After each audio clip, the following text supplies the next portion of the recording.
ముఖ్యమంత్రి Revanth Reddy convoy jammer కారుకు పెను ప్రమాదం తప్పింది. ఔటర్ రింగ్ రోడ్ ఎగ్జిట్ 17 వద్ద రన్నింగ్లోనే సీఎం కాన్వాయ్ జామర్ కుడివైపు ఉన్న వెనుక టైర్ ఒక్కసారిగా పగిలిపోయింది. అయితే అప్రమత్తమైన డ్రైవర్ చాకచక్యంగా వాహనాన్ని కంట్రోల్ చేయడంతో అధికారులు ఊపిరి పీల్చుకున్నారు.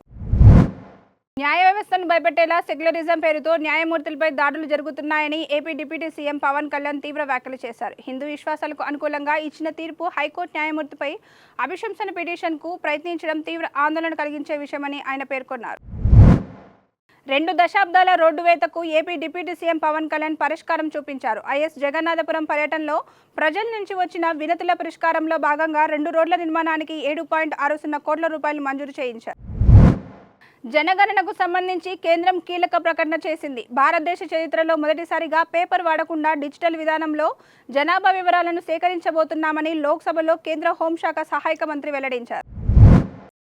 విమానాల సంక్షోభంపై ఇండిగో సంస్థ మంగళవారం కీలక ప్రకటన చేసింది. విమాన సేవలు సాధారణ స్థితికి చేరుకుంటున్నాయని ప్రకటించింది.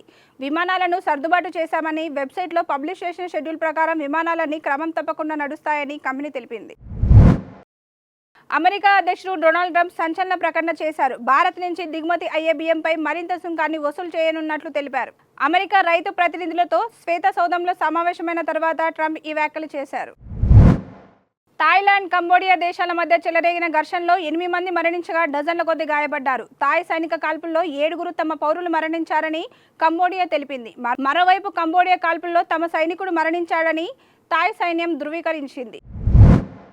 నటసింహం బాలకృష్ణ నటించిన అఖండ 2 సినిమా విడుదల డిసెంబర్ 5 నుంచి 12కి మారడంతో ముందే 12వ తేదీని లాక్ చేసుకున్న చిన్న సినిమాలకు భారీ గందరగోళం ఏర్పడింది. ఆ తేదీన సుమారు 8 చిన్న సినిమాలు విడుదల కావాల్సి ఉండగా బాలయ్య సినిమాని ఎదుర్కొని బాక్సాఫీస్ రేస్లో నిలవనేమన్న భయంతో ఒక్కొక్కటి వెనక్కి తగ్గుతున్నాయి. Please subscribe to the channel and download the Politicos app from the links in the description.